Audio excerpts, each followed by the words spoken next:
Halo, assalamualaikum teman-teman semuanya. Pada kesempatan kali ini saya akan sedikit berbagi cara untuk pengisian dari SPT tahunan kita. Nah, jadi SPT tahunan ini berupa badan, yang mana di sini saya pelaporan pajaknya untuk sanggar atau komunitas. Untuk yang pertama, teman-teman install dulu aplikasi eSPT. Dan yang paling utama itu adalah teman-teman harus siapkan dulu laporan keuangan dari sanggar atau komunitasnya atau badannya. Yang contohnya seperti ini.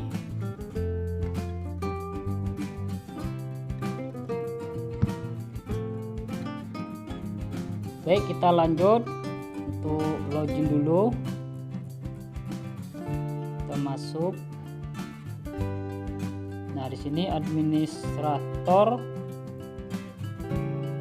Dan untuk passwordnya 123, lalu oke, dan langsung kita buat ke SPT baru tahun pajaknya 2019. Buat oke, lalu isi SPT nya dengan kutipan dari neraca tadi, laporan keuangan tadi. Nah, untuk kasnya kosong dan yang ada hanya aktiva tetap yang didapat dari sumbangan tadi. Kita masukkan 98.900.000. Oke, neraca kewajibannya diisi di bagian sini karena tidak ada hutang. Kita bikin aja di modal saham, yaitu sebanyak 98.900.000 juga. Jadi antara neraca kewajiban sama neraca aktiva itu harus seimbang, harus sama. Oke, untuk labanya karena kita tidak untuk penjualan, tidak ada penjualan, kita isi di sini penjualan bersih sebanyak yang tadi 98.900.000. Lalu untuk beban umum dan administrasi juga 98.900.000 dan hasilnya 0. Oke, selanjutnya kita simpan.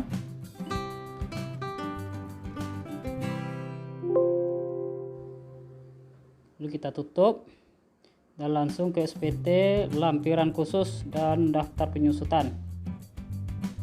Dan di sini kita masukkan barang-barang yang telah dibeli tadi. Kita tulis baru. Di sini ada jenis hartanya, ada 3 kelompok: harta berwujud, kelompok bangunan, dan harta tak wujud. Jadi kita pilih harta yang berwujud. Kelompok hartanya kelompok 1. Dan jenis usaha di sini ada banyak macam, dan di paling bawah sudah saya bikin sanggar atau perguruan silat karena ini adalah komunitas budaya. Bagi teman-teman juga bisa ditambahkan di sini. Kalau misalkan usaha ada yang tidak ada di dalamnya, bisa dimasukkan, tambahkan. Jadi karena saya sudah ada, ini aja yang dipakai.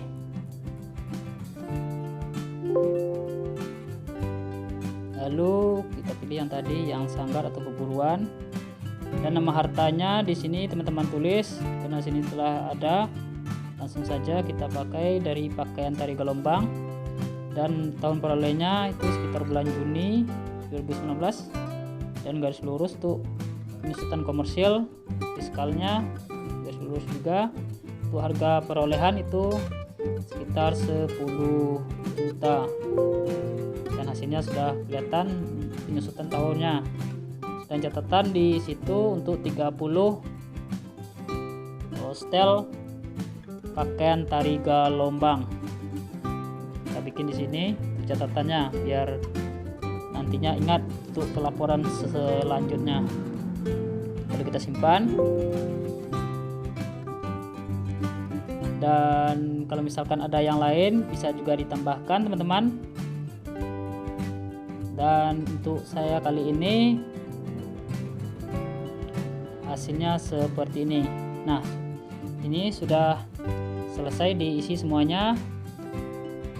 Lalu kita samakan antara jumlah penyusutan fiskal dengan jumlah penyusutan komersial. Kita tulis saja sebanyak yang jumlah penyusutan fiskal. 13.033.332.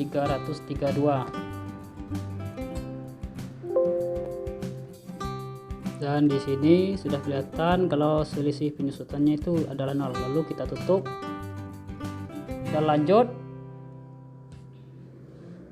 pada pengisian lampiran.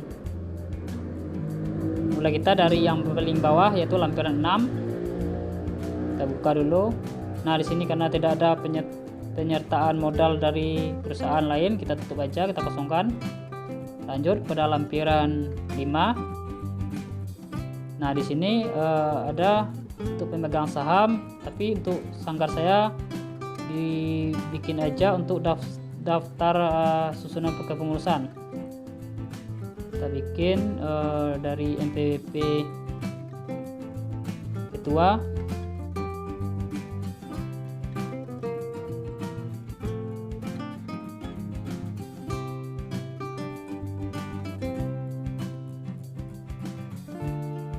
Lalu nama pengurus atau ketuanya, dan kita bikin alamatnya dengan lengkap juga.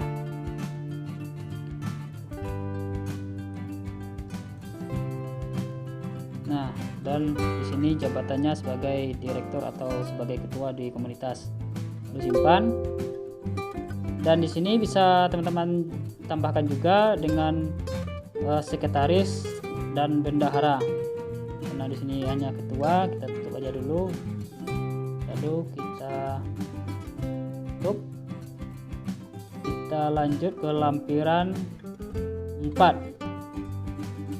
Lampiran 4 di sini karena penghasilan yang dikenakan PPh final tidak ada, karena kita dapat bantuannya dari sumbangan atau bantuan itu tidak objek pajak, jadi kita pilih ke halaman 2.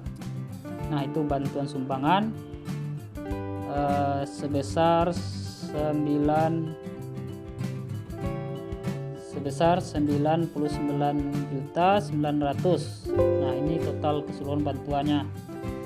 Lalu kita simpan.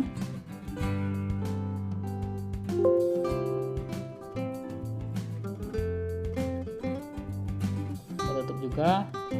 Kita lanjut ke lampiran 3.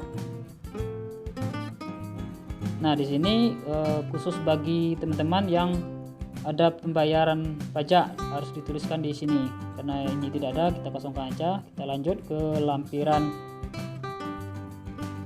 2. Nah, di sini karena biaya lainnya tadi telah diberikan ke bahan, jadi di sini kita tidak ada untuk perdagangan atau dagang, bahan dagang, gaji, upah pun juga tidak ada, sewa, bunga, atau biaya royalti sendiri pun juga tidak ada. Jadi kita tulis aja di biaya usaha lainnya untuk aset-aset yang telah kita beli tadi.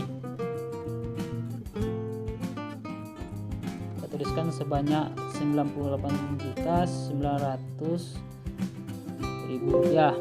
Nah, hasilnya telah kelihatan. Kita simpan.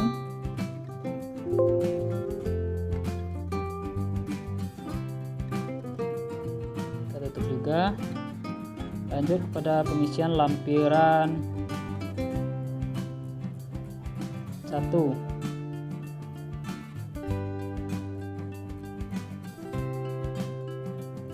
Nah, dari di sini sudah terlihat 99 juta itu hasil usaha lainnya, dan di sini kita bikin peredaran usahanya itu sebanyak 98.900 juga.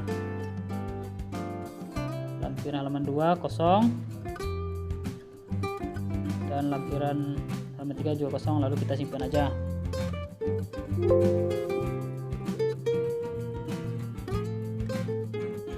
Selesai, lanjut ke SPT PPh wajib pajak badan. Nah, pembukuannya kita pilih tidak diaudit. Lalu bagian A nya, nah tidak ada, kosong. Bagian di sini yang kurang bayar pajak tidak ada. Nah, bagian sini juga tidak ada. Nah, di sini ada udah kelihatan dari bantuan tanpa objek pajak 99.900.000. Oke, untuk transkrip di sini lampirannya kita ambil aja untuk lampiran laporan keuangan dan transkrip kutipan elemen dari laporan keuangan yang nantinya akan kita bikin uploadannya, CFV-nya. Lalu kita pilih tanggalnya dan selanjutnya kita tutup.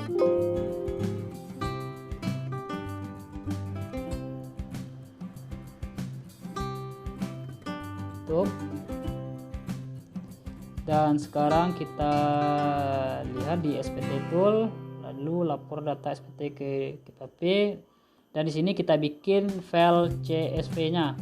Kita pilih tahun pajaknya 2019, tampilkan data, lalu kita pilih lokasi tempat membuatnya, tempat penyimpanannya, lalu kita checklist dan kita bikin filenya, create file.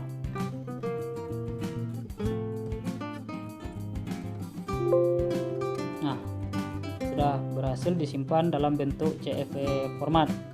Oke, sekarang kita lanjut ke pelaporan pajak atau CSV yang telah kita buat tadi, di upload melalui e-filing. Kita lihat, nah di bagian sini telah terlihat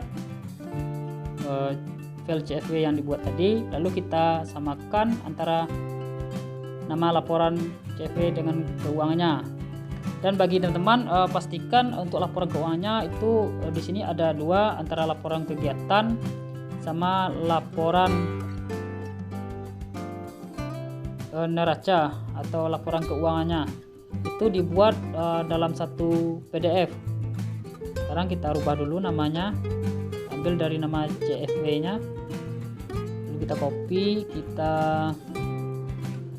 ubah nama laporan keuangan dengan nama yang sama dengan nama yang di CSV.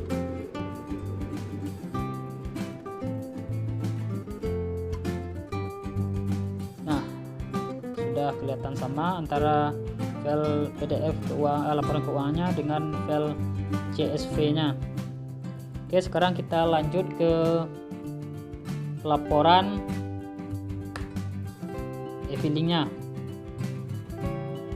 Selanjutnya kita login dulu di djponlinepajak.go.id.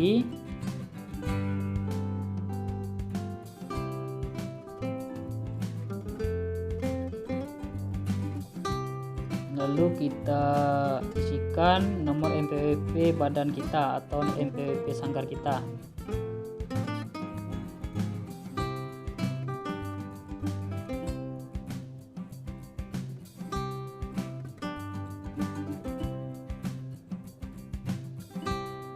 Selanjutnya kata kunci, kata sandinya, dan kita salin huruf yang merah itu, W, N, W, 7N. Lalu login. Nah, setelah masuk kita pilih laporan, lalu kita ambil e-filing untuk mengupload file yang telah kita bikin tadi.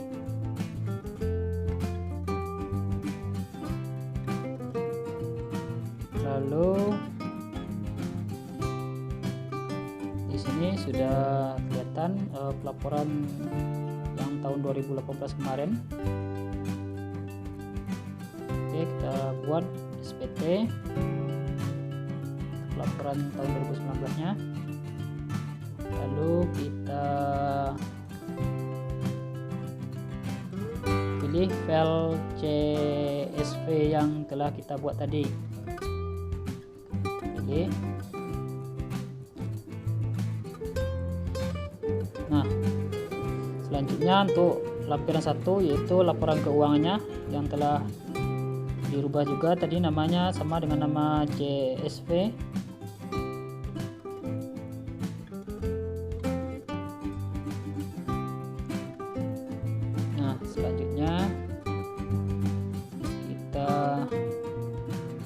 daftar upload.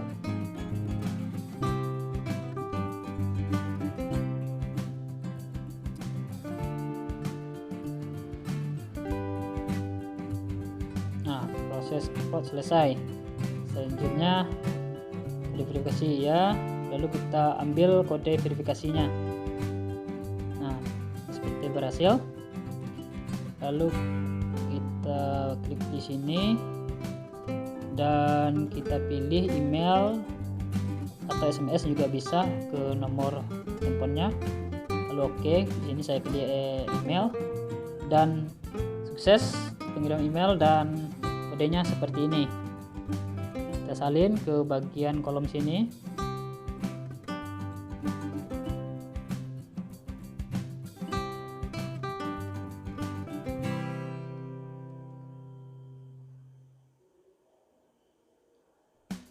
Lalu kita kirim SPT-nya.